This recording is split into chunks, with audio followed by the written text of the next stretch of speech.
Good morning, everyone, and welcome back. I am Monica, for those of you that are new to my channel. Today we are going to be doing a huge preserving day. We are going to be preserving all sorts of lettuces. So I'm going to show you how to do it, the end result, and then I'm going to get busy. I have about, I'm going to say, a little over 10 pounds of lettuces, different types, spinach, kale, some kale cabbage mixture, some leaf lettuce, and I'm going to be dehydrating all of it. Dehydrating lettuces is, first off, super easy. There is like nothing to it. And two, you can get a whole lot in a little jar once it's dehydrated. It is absolutely wonderful. You can sprinkle this stuff on anything. Of course, you can use it in soups, but it's also just great to sprinkle like parsley, make into a fine powder, and add to anything for the nutrients of the stuff, of the lettuces, without actually showing that they're in there. It's great for kids. And one last thing here, especially this year, there's been a really big push in preserving your own foods and having a big garden and this and that. And while I agree wholeheartedly to light a fire under your tush and get some stuff put back, I just want to stress that you don't have to grow it yourself. Like, yes, if you have the land, grow it yourself. If you don't, there are many other ways to get it and get it at a really good price.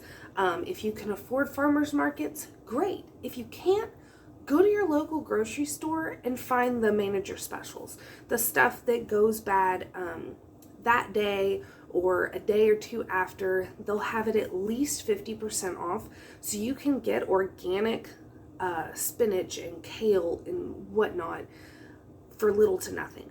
And then you can just come home and dehydrate it. One of the great things about dehydrating is it doesn't have to be prime quality. Obviously, prime quality is going to be better, but where canning something, you really want it to be the best quality possible. With dehydrating, you can push that a little bit. So like mushrooms that are close to being not good, I will not can them, but I will dehydrate them, and they're perfect.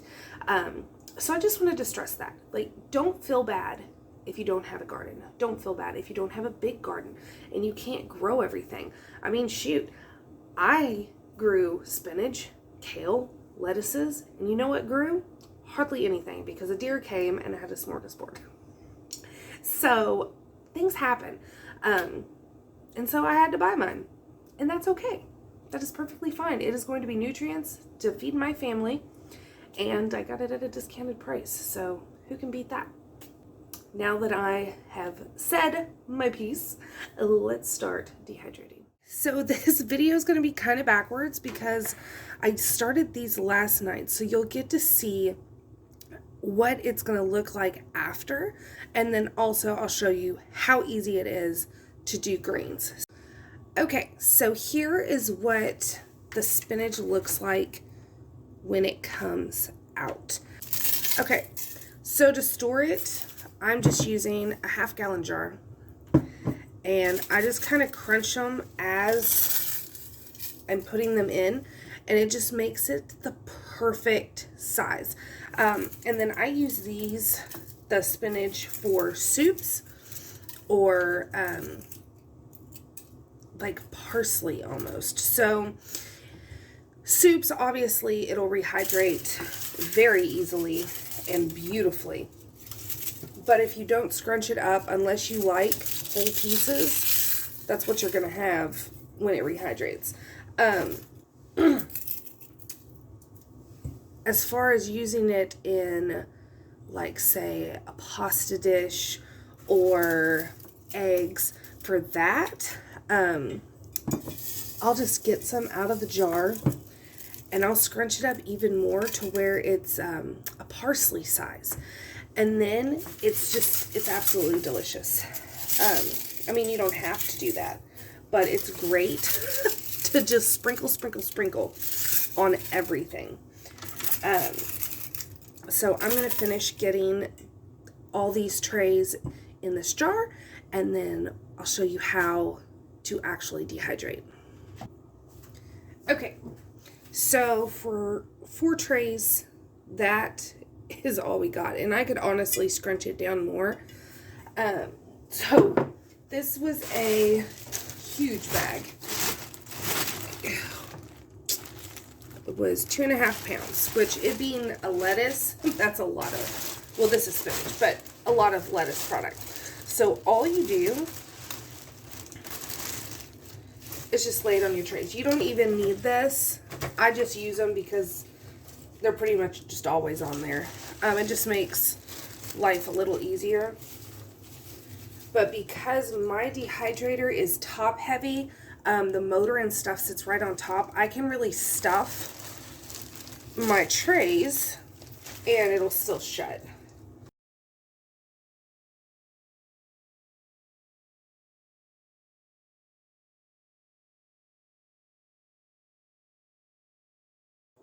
Okay, so you can see everything is piled high, and that's just the way we want it. You saw the end product.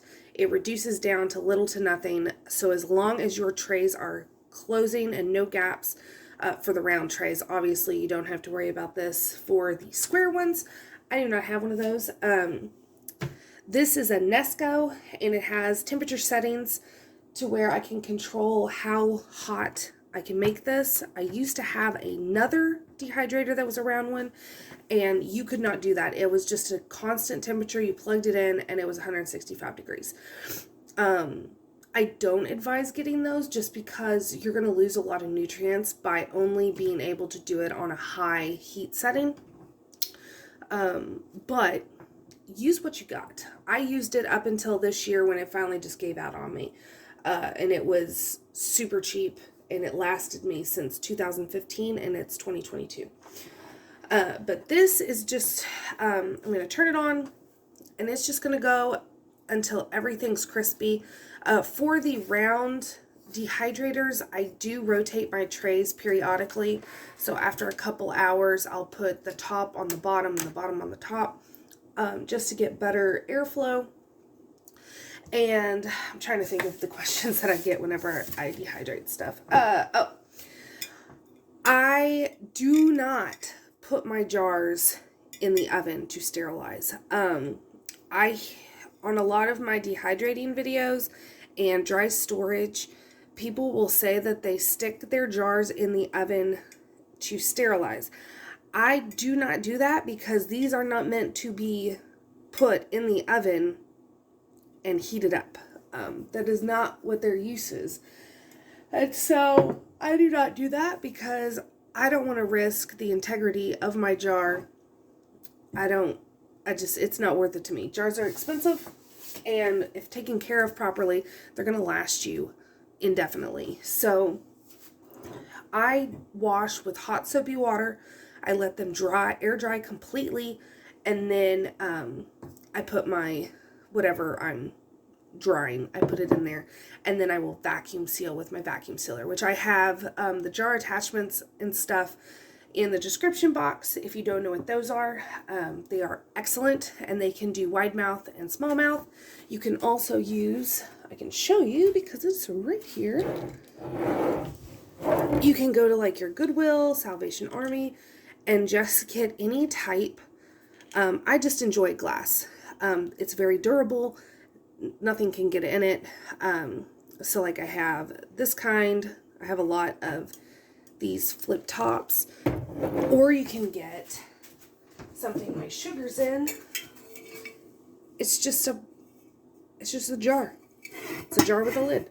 Now granted, this, if you were wanting to vacuum seal, you could put like an oxygen absorber in there to get the oxygen out, and it would do the same thing as vacuum sealing because that gets the oxygen out as well for a longer term storage. I am going to continue on doing all my lettuces and stuff today.